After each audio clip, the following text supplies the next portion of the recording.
With another winner here today at our BetMGM Tennis Channel desk, Katie Boulter. Katie, great to see you. Tough win today. Had to overcome a bit of a rough start, but you rock and rolled after that.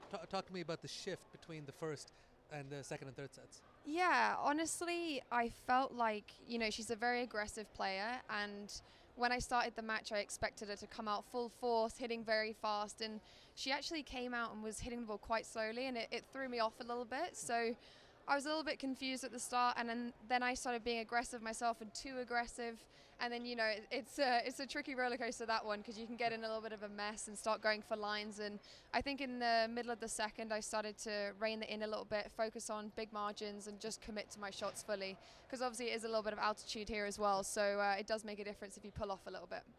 That always affects players differently. Does it take you a little bit of time to get used to it, or is it something that sort of fits your game a little more naturally? Yeah, I mean, I don't think it's a secret that clay is my least favorite surface. Another thing to deal with the altitude. Alongside the altitude, and also just first match outside on clay, it's always not going to be pretty. And I think, you kind of got to work your way into these matches. And sometimes, as you know, it's winning ugly. And I found a way to do that today, so I'm happy. Well, you touched on it. May not be your most comfortable surface, No. but you started off with a win here. What are the keys for you to have a good clay court season?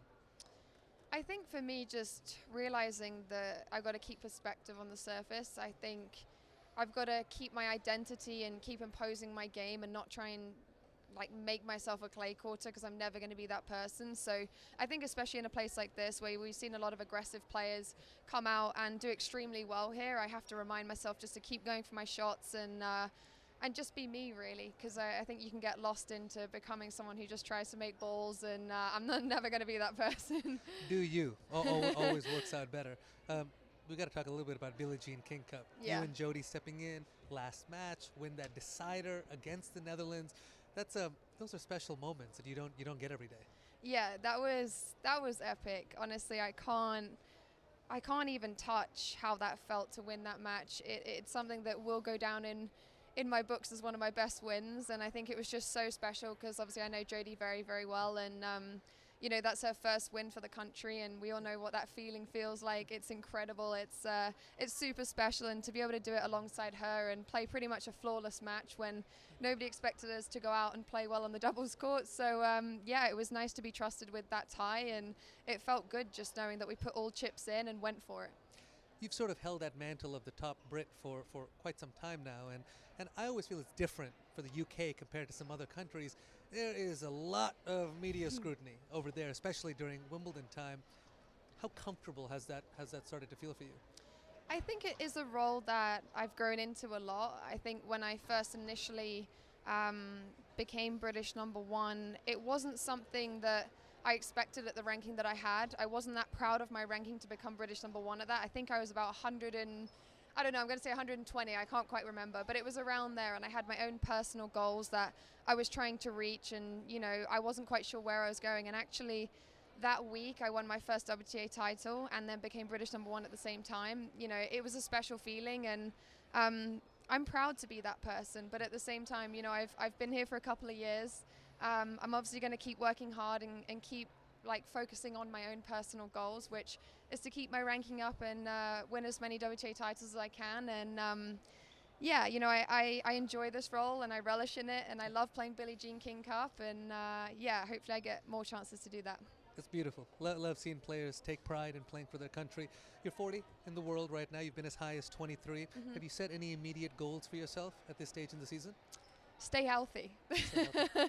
For me, that's the hardest one. It's one of the hardest things in tennis for me, and I feel like the more matches that I'm playing, the more I'm building physically and getting myself back to where I want to be. I started my year in a place that I felt like I was playing some of my best tennis that I've ever played, and unfortunately having an injury kind of ruined that momentum a little bit, and I tried to get it back and push myself to be back and play in Indian Wells, Miami, but I probably wasn't quite ready yet physically, and each week is something new, and I'm just trying to take care of the body as much as possible, because I know the more weeks that I have like this where I find ways, my level's going to increase and it's going to get better and better.